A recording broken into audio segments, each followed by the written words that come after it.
रामकृष्ण हरी. अभंग सप्ताहाचा संकल्प झालेला आहे आणि हे अभंग चिंतन कीर्तनकारांसाठी मार्गदर्शक व्हावं.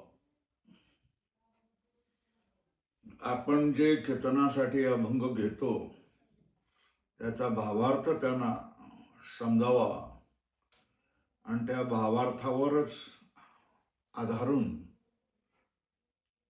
त्यांनी कीर्तन करावं आणि लोकांच्या ज्ञानामध्ये भर पाडावा आणि लोकांच्या परमार्थाचे मार्गदर्शक आणि सहाय्यक बनावं, हा याच्यामधला प्रामाणिक प्रयत्न आहे. आपण सगळेजण लक्षात ठेवा की हे कीर्तन नाही आहे, हे प्रवचन पण नाही आहे. मला कीर्तन आणि प्रवचन करता येत नाही. मी एक वेदांताचा आणि भक्तीचा रसिक आहे, त्याच्यामुळे कीर्तन ऐकतो. पण कीर्तन करताना लोक अभंगाला धरून कीर्तन करत नाही आणि विनोद, संसार आणि राजकारण असलेल्या गोष्टी कीर्तनामध्ये आणतात. याच्या मी विरोधी आहे. कीर्तन हे परमार्थाचं क्षेत्र आहे आणि त्या ठिकाणी देवाच्याच विषयी बोललं पाहिजे आणि भक्ती ज्ञानाच्याच गोष्टी केल्या पाहिजेत, वैराग्याच्या गोष्टी केल्या पाहिजेत. लोकांना ते आवडो अथवा न आवडो, पण कीर्तनकाराचा हा धर्म आहे की त्यांनी विवेक, वैराग्य, मुमुक्षुत्व, भक्ती याच गोष्टी कीर्तनामध्ये आणल्या पाहिजेत आणि लोकांच्या मुक्तीमध्ये सहाय्यक झालं पाहिजे. लोकांच्या दुःख निरसनाच्या प्रयत्नामध्ये सहभागी झाले पाहिजे. जास्त प्रस्तावना न करता अभंग चिंतनाला सुरुवात करतोय. आजचा हा 6वा अभंग आहे आणि ह्याच्यामध्ये हा नेहमी कीर्तनकार चिंतनासाठी घेत असतात तोच अभंग मी या ठिकाणी प्रस्तुत विश्लेषणासाठी ठेवलेला आहे. अभंग आहे. माया साक्षी आम्ही नेणो भीड भार. माया साक्षी आम्ही नेणो भीड भार. आप आणि परी दोन्ही नाही. आप आणि पर दोन्ही नाही. सत्याची साठी अवघाची भर. सत्याची साठी अवघाची भर. नावडे व्यापार तुटीचा तो. नावडे व्यापार तुटीचा तो. ओभाळिता चरे अंतरीचे दुःख. ओभाळिता चरे अंतरीचे दुःख. लासे फासे मुख उघडावे. लासे फासे मुख उघडावे. तुका म्हणे नव्हे स्फितीचा हा ठाव. तुका म्हणे नव्हे स्फितीचा हा ठाव. विचारासी केला देव साक्षी. विचारासी केला देव साक्षी. एकदा एक तीर्थयात्री संन्यासी ब्रह्मचारी नैष्टिक ब्रह्मचारी होता. तो भामगिरी डोंगरावर तुकाराम महाराज असताना तिथे त्यांची दर्शन करण्यासाठी गेला. दर्शन प्रणाम एकमेकांना झालं, एकमेकाची विचारपूस केली गेली आणि गोष्ट भक्तीवर आली. ब्रह्मचारी संन्यासी महात्म्याने तुकाराम महाराजांना मोठ्या आदराने आणि परमनिष्ठेने विचारलं की महाराज, तुम्हाला सगळं जग भक्त शिरोमणी म्हणून ओळखतो. तुमच्यावर देवाचा अनुग्रह आहे. तुमच्यावर देवाने अनंत कृपा केली आहे आणि या भक्तीचे फळ, तो देवाचा साक्षात्कार हा तुम्हाला झालेला असेलच. मी एक साधक माणूस आहे. मलाही तुम्ही भक्तीचा फळ, जो परमात्म्याचा साक्षात्कार आहे, त्याचा काही अनुभव द्यावा. मी मोठ्या आशेने आलेलो आहे, एवढा मोठा डोंगर चढून आलेलो आहे. तुम्ही मला तुमच्या भक्ती फळाच्या सुखाचं काही अंश तरी मला द्यावेत, ही विनंती आहे. तुकाराम महाराजांनी या ब्रह्मचार्याच्या संपूर्ण संन्यासाच्या वेशाकडे, त्याच्या विनयाकडे आणि त्याच्या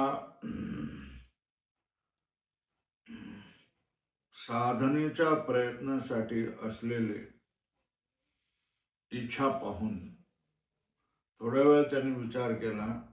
थोड्या वेळ ते शांत राहिले आणि त्यांनी हा अभंग म्हटला आहे. माया साक्षी आम्ही नेणो भीड भार, आपा आणि पर दोन्ही नाही. सत्याची साठी अवघाची भर, नावडे व्यापार तुटीचा तो. उभाळीता चरे अंतरीचे दुःख, लासे फासे मुख उघडावे. तुका म्हणे नाही स्थितीचा हा ठाव, विचारासी केला देव साक्षी. या अभंगाचा सरळ अर्थ आहे की तुकाराम महाराज भक्तीचं फळ असलेल्या आत्मज्ञानाच्या स्वरूप स्थितीच्या अनुभवावर आरूढ होऊन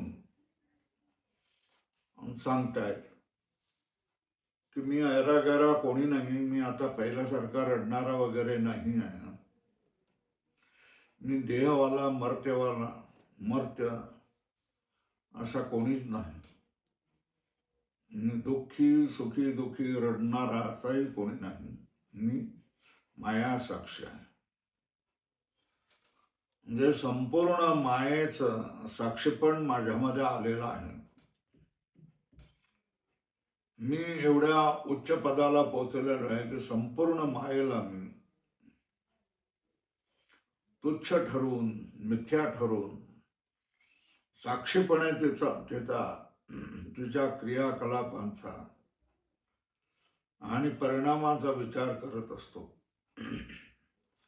हे जी मी सांगतोय त्याच्यामध्ये मला आपल्या माणसांची भीडही नाही आणि कोणाचा दबावही नाही किंवा भयही नाही. कारण मला कोणी माया साक्षी असल्यामुळे आपलाही कोणी नाही आणि परही कोणी नाही. मी एकटाच आहे.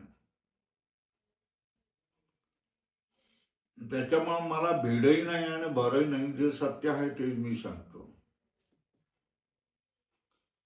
मला सत्याला सामोरं जायचं आहे आणि जे सत्याचा अनुभव मला आलेला आहे तो सत्याचा अनुभव जगाला पण सांगायचं आहे. कारण भ्रमामध्ये असत्यामध्ये राहणं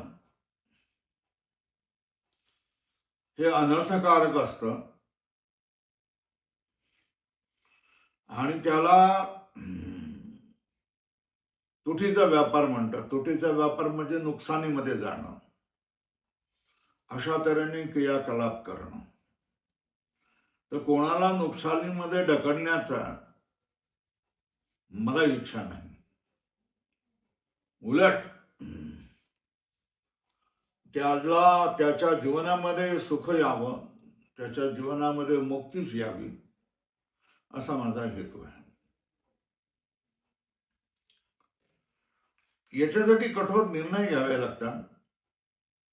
सत्याला सामोरे जाण्यासाठी सुद्धा खूप मोठे कठोर निर्णय करावा लागतो.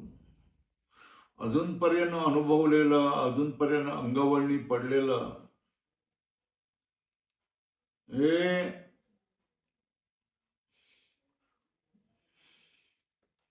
सोडताही येत नाही आणि धरताही येत नाही. सोडलं तर पळतं, धरलं तर चावतं, अशी संसाराची परिस्थिती असते. माणूस संसाराला सोडूही शकत नाही आणि धरूही शकत नाही, पण त्याचं दुःख मात्र जरूर भोगावं लागतं. तेव्हा तुकाराम महाराज साधकांना सांगतात की तुम्ही याविषयी कठोर या संसार दुःखापासून दूर होण्यासाठी कठोर निर्णय तुम्ही घेतले पाहिजेत. आणि त्याच्यासाठी ते उदाहरणं देतात की बेंड तुम्हाला झालेलं आहे किंवा गळ झालेलं असेल तर ते ठुसठुसत राहतं. त्याला तुम्ही जेवढं काही हळूहळू अंधारता गोंधारता तसं त्याचं काय ते दुःख आहे अधिक खोलवर खोलवर खोलवर जात राहतं, अधिक लांब लांब पसरत जातं आणि खोलवरही जात असतं. पण विवेकी माणूस याचा विचार करत नाही. त्या गळूला बेंडाला आंधरत नाही, गोंधरत नाही. समोर जो बाभळीचा काटा दिसला तो त्याच्यामध्ये खुपसतो. ते खुपसल्याबरोबर त्याच्यामधलं जो घाण पू वगैरे ते भसाभसा निघून जातं आणि त्याच्यानंतरही तो त्याला दाबून दाबून पिळून त्याच्यामधली घाण करून टाकतो. याचाच अर्थ सत्याला सामोरं जायचं असेल तर असत्याची घाण फेकून द्यावी लागेल, त्याचा निचरा करावा लागेल. तुकाराम महाराज सांगतात की तुम्हाला वाटत असेल की हे मी माझ्या मोठेपणासाठी सांगत असेल, मान सन्मानासाठी सांगत असेल किंवा बढाई मारत असेल, तर तसं काही नाही आहे. मी तुम्हाला सत्यच सांगतोय, तुमच्या कल्याणाची गोष्टच सांगतोय. आणि या सगळ्यासाठी मी जो काही विचार करतो आहे त्या विचारासाठी मी देवाला स्वतः देवाला साक्षी ठेवलेला आहे. त्यामुळे देवच साक्षी आहे की मी खरं बोलतोय की खोटं बोलतोय. हा झाला साधा सरळ अर्थ आहे.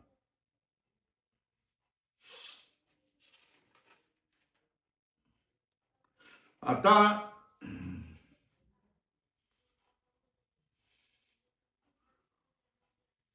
अभंगाचं विश्लेषण करताना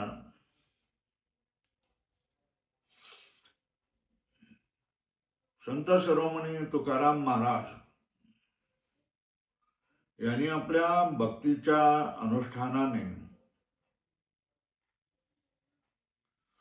परमात्म्याला वश करून घेतलं होतं. परमात्म्याचं भगवंताचं प्रेम प्राप्त करून घेतलेलं होतं आणि भगवंताला जो ज्ञानी भक्तच आवडत असतो आणि भगवंत त्याच्यावर प्रेमही तो त्याच्या बंधनामधून सुटावा, मुक्त व्हावा याच्यासाठीच भगवंत त्याच्यावरही प्रेम करत असतो. त्यालाही ज्ञानाची स्फुरण त्याच्या मनामध्ये उत्पन्न करून देत असतो. हा भगवंताचा अनुग्रह, कृपा, जे तुकाराम महाराजाला आपलं स्वरूप समजून गेलेलं आहे, जे भगवंताच्या कृपेने त्यांना स्फुरण झालेलं आहे, ते स्फुरण लोकांना सांगण्यासाठी ते पहिल्या चरणाच्या रूपाने स्पष्टीकरण करतात की आपण कोण आहोत, माझी ओळख काय, मी कोण आहे. तर ते सांगतात, माया साक्षी आम्ही, नेणो भीड भार, आप आणि परे नाही दोन्ही. ज्यावेळेला जीव द्वैतामध्ये असतो, द्वैत भावना असते, अज्ञान असते, आपण स्वतःला जीव मानत असतो आणि आपल्यापेक्षा श्रेष्ठ देव असतो, त्यावेळेला जीव, तू स्वामी, तू माझा स्वामी, मी तुझा रंक, असंच म्हणत असतो. तू देव, मी भक्त, असंच म्हणत असतो. द्वैताच्या अवस्थेमध्ये हीच देवाची आणि जीवाची ओळख असते. देव हा सर्वज्ञ, सर्वशक्तिमान, जगताचा आदी कारण, प्रलय करता, संहार करता, सृष्टी करता, स्थिती करता, पालन करता, कर्तुम अकर्तुम अन्यथा कर्तुम सिद्ध असलेला, काही करू तो शकतो, काही न करायचं ठरवलं तर न करणं ठरवू शकतो, अगदी पूर्णपणे वेगळंच करायचं असेल तर तेही तो करू शकतो, कारण तो स्वाधीन आहे. तो कृपाळू असतो, तो दयाळू असतो, तो अनाथांचा उद्धार करणारा असतो, तो दया सिंधू असतो, तो कृपाळू असतो आणि भक्तांच्या इच्छा पूर्ण करणारा असतो.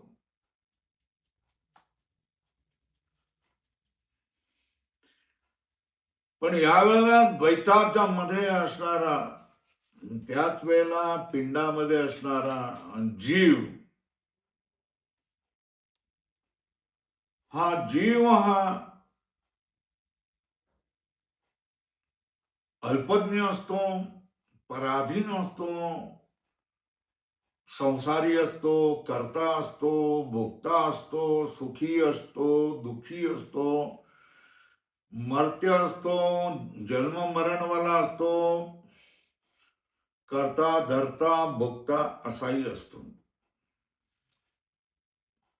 आता हे द्वैतामध्ये जो ईश्वर आणि जीव हे जे दोन भेद आपल्याला दिसतात, हे दोन भेद वास्तवाचे नाही आहेत, हे उपाधीने झालेले भेद आहेत. तत्वज्ञानाच्या पातळीवर जेव्हा आम्ही विचार करायला जातो, तेव्हा जीवही राहत नाही आणि ब्रह्म हे ईश्वरही राहत नाही आणि मायाही राहत नाही. तेव्हा हे भेद मायारूप उपाधीने केलेले आहेत आणि ते तत्वज्ञानाने समजतात.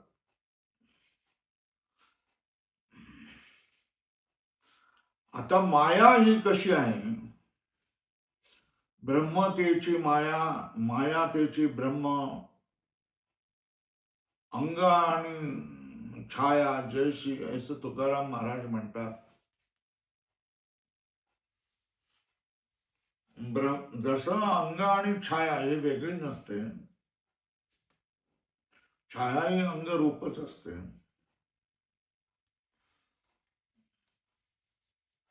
जशा तऱ्हेने छाया लहान होते, मोठी होते, कधी पायाखाली जाऊन गुप्त होते, कधी एकदम लांबवर पसरलेली असते. पण या छायेला आपण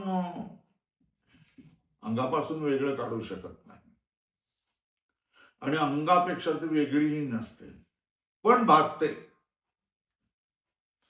हे जसं आहे तशाच त्याने माया ही पण परमेश्वरी एक अव्यक्त नामनी शक्ती आहे. अव्यक्त नावाची माया नावाची शक्ती आहे. आणि ही व्यवहारामध्ये दिसणाऱ्या सगळ्या पदार्थांचं कारण असतं. मायेचा परिणाम हा संपूर्ण जगत प्रपंच आहे.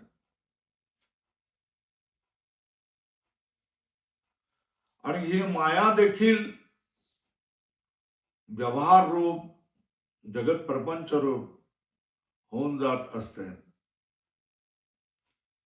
म्हटलं सत्य मानावी तर विचाराने खोटी ठरते आणि खोटी मानावी तर ती सत्य व्यवहारामध्ये भासते.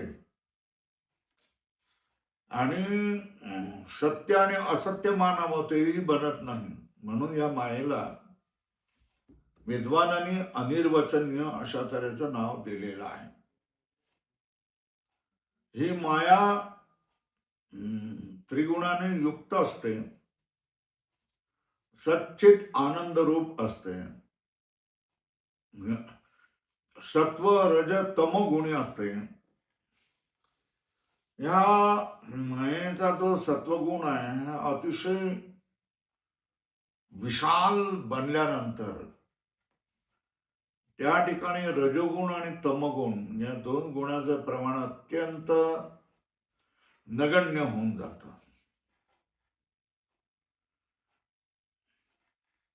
तेव्हा या मायेला सत्वगुण प्रधान माया असं म्हटलं जातं. आणि या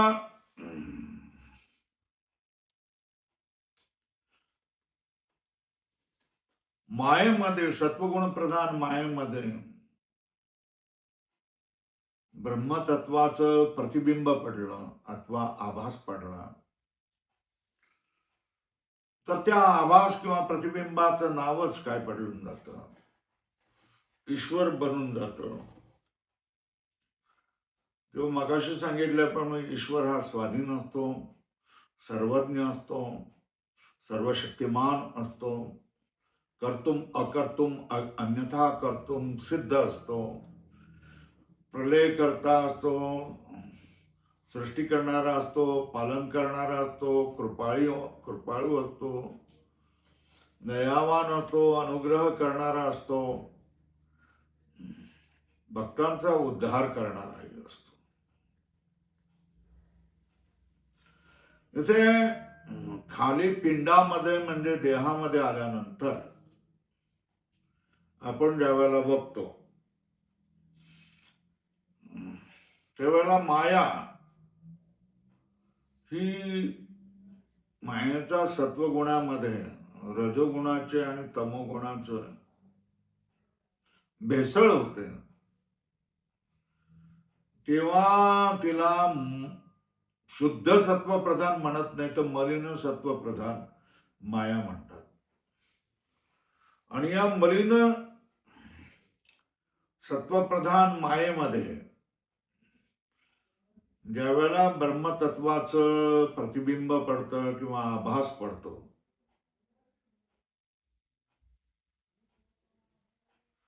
त्याला जीव असं नाव दिलं, त्यालाच संसारी असं म्हटलं जातं, त्याचाच कर्ता भोगता असं नाव दिलं जातं. तो सुखी असतो, तो सुखी दुःखीच असतो, तो बद्ध असतो आणि तोच मुक्त असतो, होत असतो.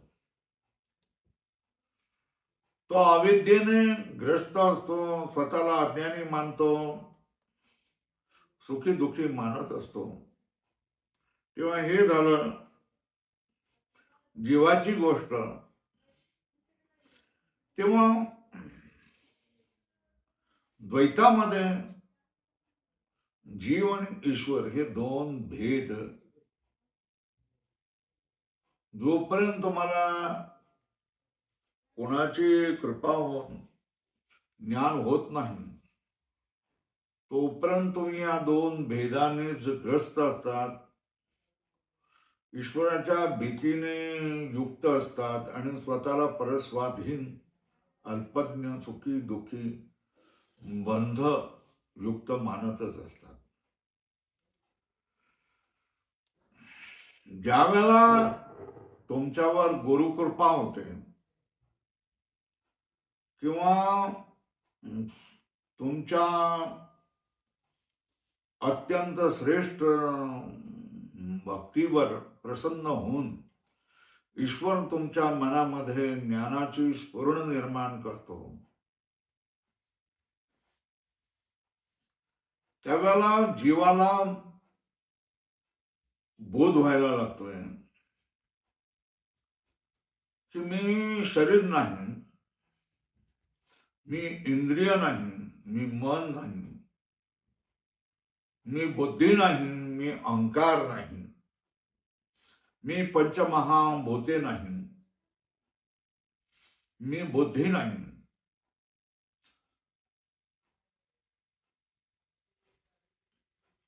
मग शास्त्र त्याला सांगतंय मग तू कोण आहे? तर शास्त्र सांगतं तू तर सच्चिदानंद घन आत्मतत्व आहेस.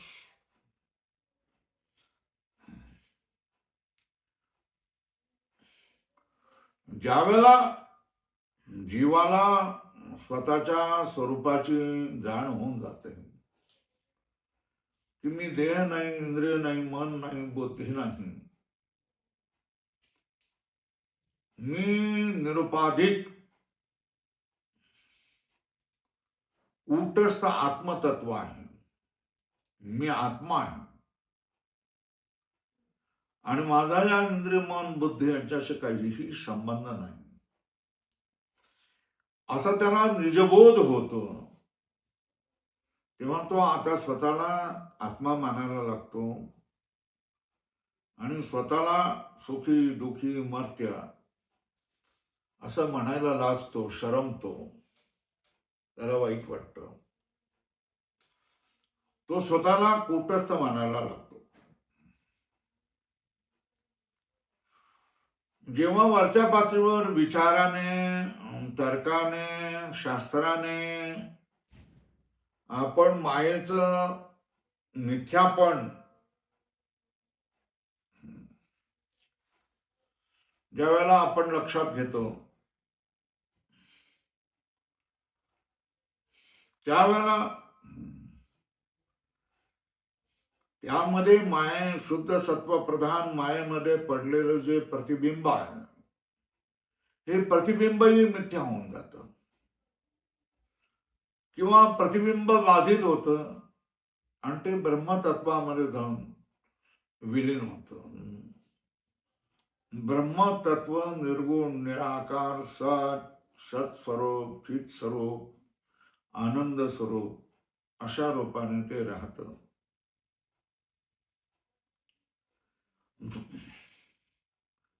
ज्यावेळेला कूटस्थ आत्मा आपण सच्चित घन असतो आणि ब्रह्मतत्वही सच्चित घन असतं आणि मायेने निर्माण झालेले किंवा अविद्येने निर्माण झालेले सारे भेद दूर होऊन जातात, तेव्हा जीवाशिवाचे अद्वैत होते. जीव आणि शिव एक होतात, एकमेव अद्वैत निर्माण होतं. देखिला देखिला माय देवाचा देव पिटला संदेह हो, निमाले दुजेपण. आपलं दुजेपण संपलंय.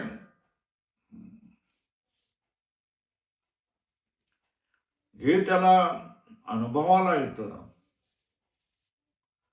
ज्यावेळेला पिंडामध्ये असणारा, अविद्येच्या घेऱ्यामध्ये असणारा जीव शरीरामध्ये, इंद्रियामध्ये, मनामध्ये व्यापणारी ही बुद्धी आपल्याला बाहेर काढून घेतो.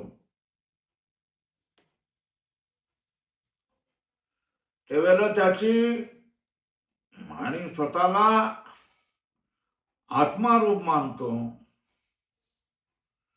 त्यावेळेला इंद्रिय, मन, बुद्धी आणि शरीराचे जे धर्म आहेत हे त्याच्यापासून अलग होऊन जातात. मनाची सुख दुःख, बुद्धीचे निश्चय, या सगळ्या गोष्टी त्यांचेच राहतात आणि आत्मा यापासून वेगळा होऊन जातोय.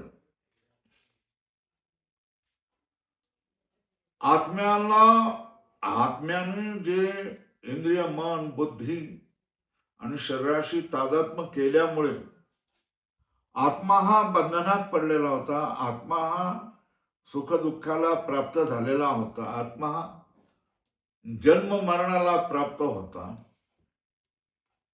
पण बोधामुळे, निजबोधामुळे तो या सर्वापासून सुटला.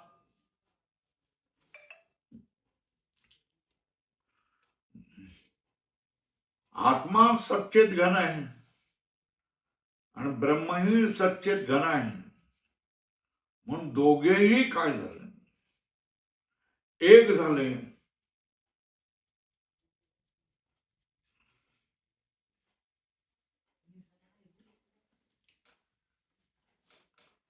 दोघेही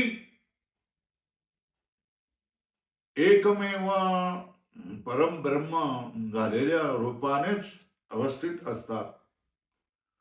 जो द्वैतावस्थेमध्ये, अज्ञान काळामध्ये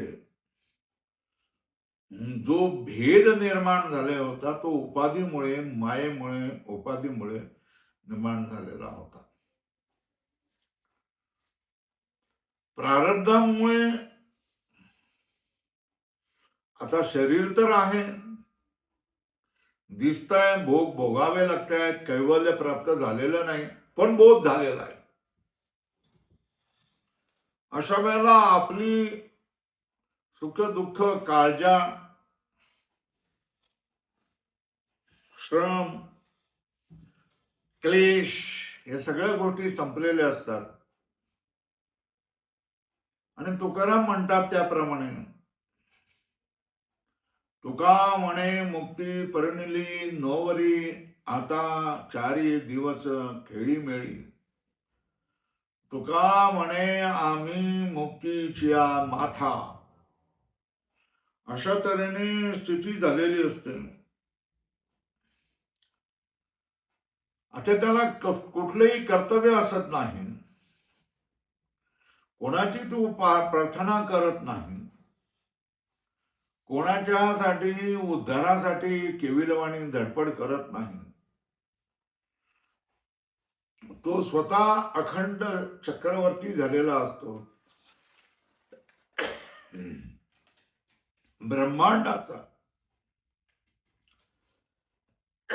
नायक झालेला असतो. एकमेवा द्वितीय ब्रह्म नेह नानास्ति किंचन, हा त्याला अनुभव आलेला असतो. एकच जगत, सगळीकडे एकच वस्तू आहे, ती ब्रह्मच आहे आणि बाकी सगळ्या गोष्टी ह्या खोट्याच असतात. पण बोध झालेला असला तरी कैवल्य प्राप्त झालेला नसल्यामुळे मधल्या काळात, जीवनमुक्तीच्या काळात त्याला अनुभव आलेला असतो. काढोनी बाहेरी ठेविलो निराळा कौतुक डोळा दावी आले. संसारापासून तू अलग आहेस आणि बघ मायेचे कौतुक बघ. नसत्या छंदे जगविनोदे विव्हळत असे. हे परमेश्वराच्या कृपेने त्याने पाहिलेले असते आणि तो आपल्या तटस्थपणे साक्षीपणे संपूर्ण मायेचा खेळ, मायेचे कलाप, मायेचा भ्रम हे सगळं साक्षीपणे पाहत असतो. म्हणूनच म्हणतात माया साक्षी आम्ही निणो भीड भार आप आणि पर नाही दोन्ही. आम्ही मायेचे साक्षी आहोत. आता मायेशी आम्हाला काहीही संबंध नाही. आम्ही तटस्थ आहोत आणि हा जगताचा खेळ आम्ही तटस्थपणे पाहणारे आहोत. हे सांगायला मला कोणाची भीड नाही, कोणाचा दबाव नाही, कोणाची भीती नाही. कारण माझा आता आपलाही नाही कोणी आणि परायाही नाही कोणी. माझी कोणी स्तुती करेल, माझी कोणी निंदा करेल असं कोणीच आप आणि पर दोन्हीही नाही. हा माझा भगवंताच्या कृपेने भक्तीच्या साधनेमुळे देवाच्या प्रसन्नतेतून देवाच्या अनुग्रहातून आलेला माझ्या स्वतःच्या स्वरूपाचा अस्सल अनुभव आहे.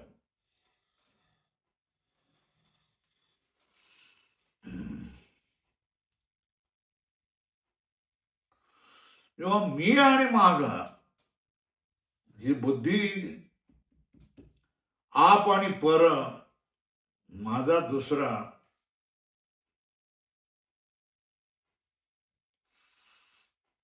हे केवळ द्वैतामध्येच असतात.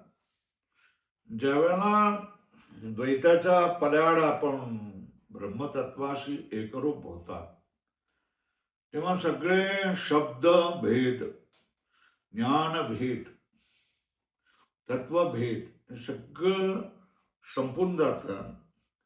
आपलं कोणी नसतं आणि पराये कोणी नसतात. हे विश्वची माझे घर ऐशी मती जयाची स्थिर किंबहुना चराचर आपणची झाला.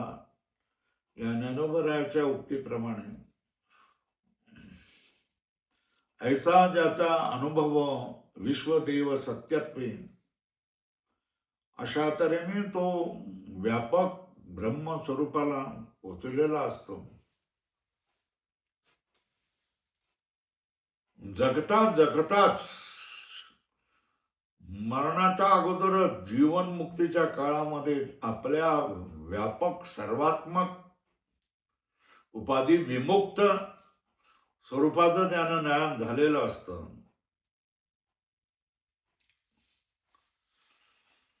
तुकाराम महाराज हे संत होते. जगाच्या कल्याणा संताच्या विभूती देह कष्टविती परोपकारे बोलता हे जन न देखवे डोळा म्हणून कळवळा येत असे. अशा तऱ्हेची संतांची भूमिका असते आणि म्हणून जगाचं कल्याणच होईल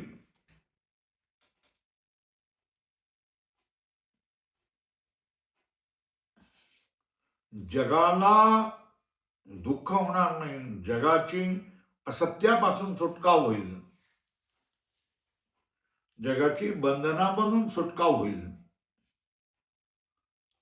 असंच सत्याचाच आग्रह संत घेत असतात. हे दुसऱ्या चरणाने सांगतात सत्याच्या साठी अवघाची भर नावडे व्यापार तुटी जातो.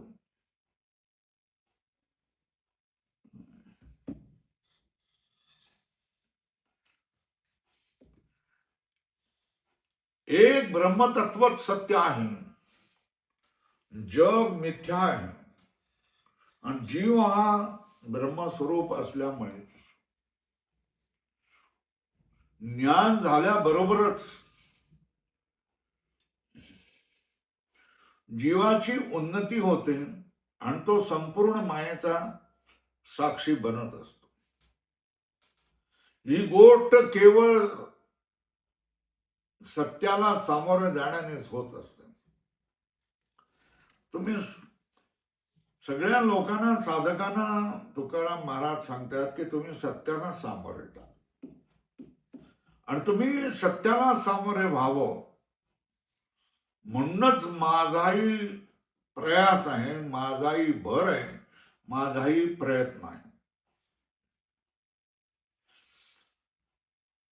कारण तुम्ही कनवळू आहे.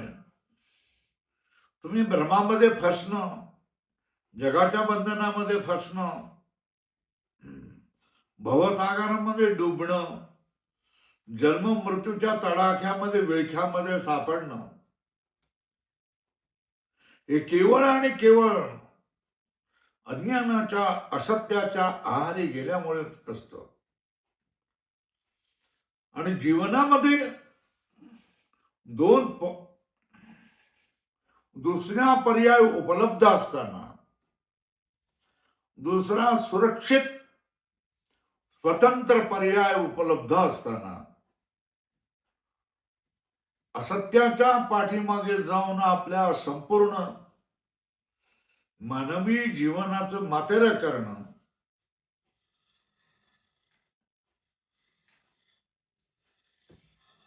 मनुष्याची दिवाळखोरीपणा करणं, मनुष्य जीवनामध्ये येऊन कल्याणाला न जाता बंधनामध्ये सापडणं, याला तोटीचा व्यापार म्हणतात. म्हणून तुकाराम महाराज म्हणतात, सत्याची साठी अवघाची भर, नावडे व्यापार तुटीचा तो. तुम्ही बंधनात फसावे, तुम्ही भवसागरामध्ये गटांगळा खाव्यात,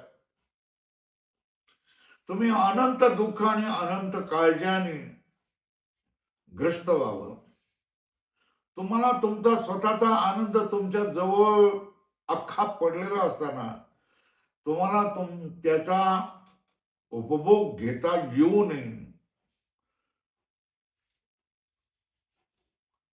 असं संसाराचं चिंतन मी करणार नाही. संसाराचं चिंतन हा तुटीचा व्यापार आहे. हा तुटीचा व्यापार मी तुमच्यासाठी करणार नाही. मी केवळ तुमच्या जीवाचं कल्याण कसं होईल आणि तुम्ही माझ्या देखील आनंदाच्या डोहामध्ये आनंदाची तरंग सारखे तुम्ही आनंदाला कसा उपभोग कराल याच्यासाठी मी अथक प्रयत्न करून सत्यच सांगणार आहे. आणि सत्य हेच आहे की एक परमात्मा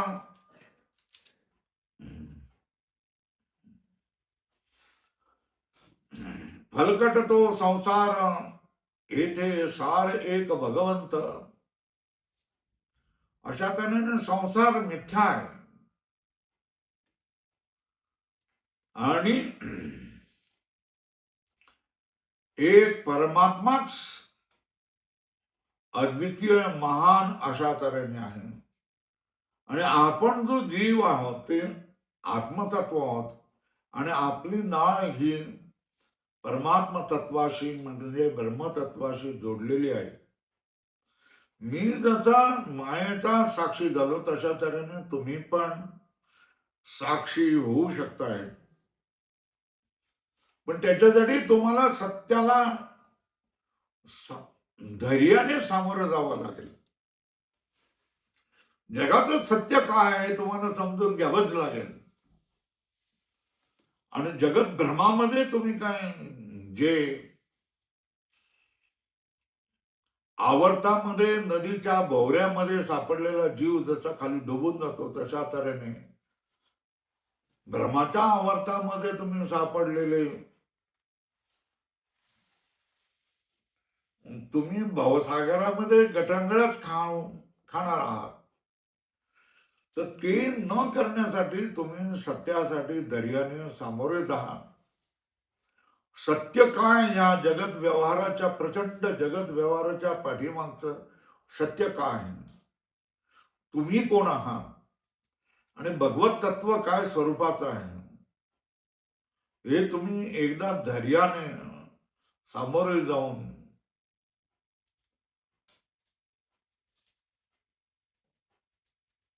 स्वीकारलं पाहिजे. हे सत्य तुम्ही स्वीकारलं पाहिजे. तुम्ही संसाराला किती आजारा, गोंजारा, कितीही करा, संसार हा तुम्हाला दुःख देतच राहणार आहे, दुःखच देत राहणार आहे. आणि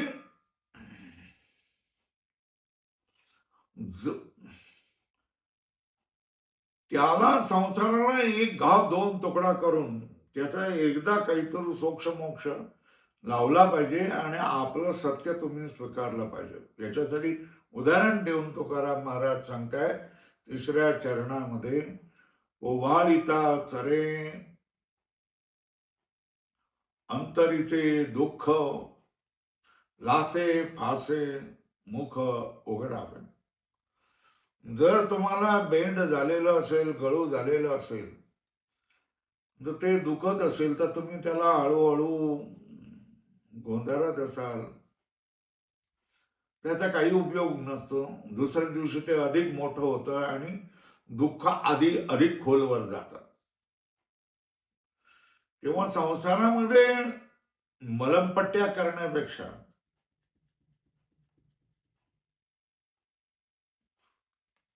सर्जरीच केलेली बरी.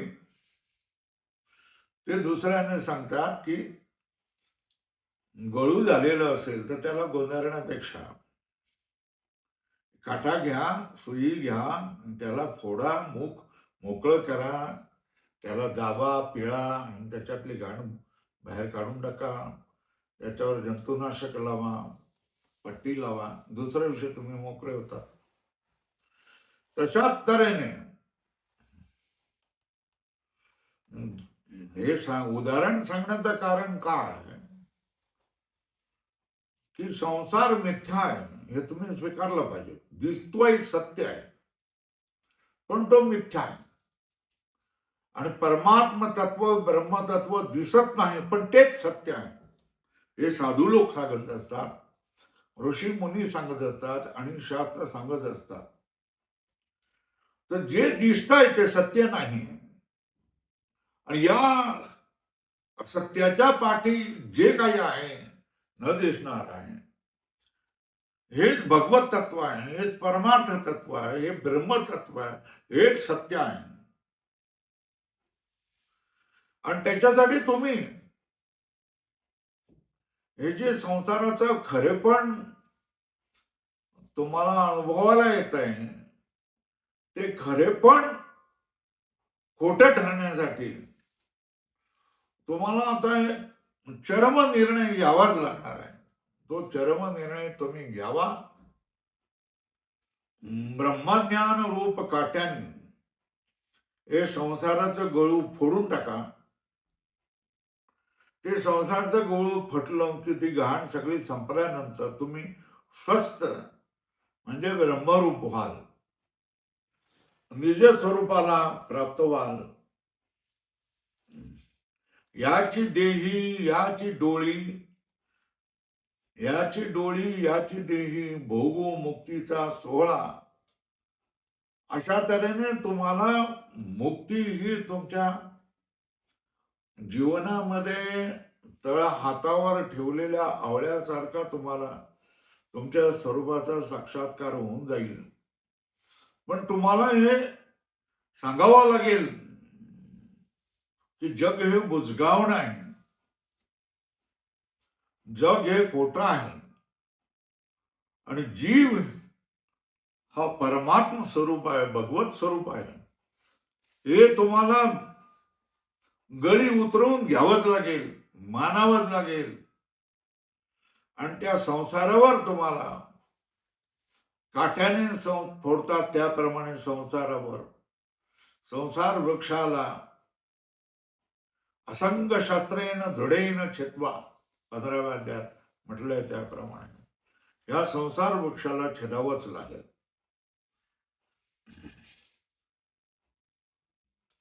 शेवटच्या चरणामध्ये तुकाराम महाराज म्हणतात, तुका म्हणे नाही स्फितीचा हा ठाव, विचारासी केला देव साक्षी. तुम्ही जर म्हणाल की तुकाराम महाराज हे तुम्ही जे सांगतायत ते तुमच्या मोठेपणासाठी सांगताय, तुम्ही पूजनीय व्हावं, लोकांनी तुमची पूजा करावी, लोकांनी तुमचा सन्मान करावा, याच्यासाठीच तुम्ही सांगताय असं जर तुम्ही म्हणाल तर ते बिलकुल बरोबर नाही. याच्यासाठी तुकाराम महाराज म्हणतायत, तुका म्हणे नाही स्फितीचा हा ठाव, विचारासी केला देव साक्षी. मी खरं बोलतोय की खोटं बोलतोय, मी जो हा विचार करतोय हा बरोबर आहे की चूक आहे, मी जो काही विचार करतोय हा लोकांच्या कल्याणासाठी आहे की लोकांना अनर्थाकडे घेऊन जाणार आहे, याविषयी मी देवाला साक्षी केलेला आहे. देवाला साक्षी ठेवून मी हे गोष्ट बोलतोय, तेव्हा तुम्ही माझ्यावर विश्वास ठेवावा. मी जर खोटं बोलत असेन तर देवाने माझं वाईट करावं. तेव्हा तुकाराम महाराजांनी या अभंगामध्ये संसाराचं सत्य स्वरूप सांगितलेलं आहे, जीवाचं सत्य स्वरूप सांगितलेलं आहे आणि स्वतःला माया साक्षी या पदावर आरूढ केलेला आहे. आणि हा एक विलक्षण निज स्वरूपाचा अनुभव जो तुकाराम महाराजांच्या जीवनामध्ये आलेला आहे, तो अनुभव तुम्हाला आम्हाला देखील येऊ शकतो आहे आणि तुम्हाला आम्हाला देखील यावा म्हणूनच हा अभंग रूपाने आपल्या समोर ठेवलेला आहे. त्याच्यावर जेवढं जमलं, जसं समजलं तसं साधकांसाठी चिंतन केलेलं आहे. चिंतन माझं, पण कीर्तन विषय तुमचा आणि कीर्तनही तुमचं आणि सादरीकरणही तुमचं. तुम्हाला लोकांमध्ये जायचंय, लोकांना गोडवं वाटेल अशा तऱ्हेने सांगा, पण आशय मात्र आज असला पाहिजे. उगाच इकडे तिकडे भटकून लोकांचा वेळ वाया घालवू नका. आणि राजकारण,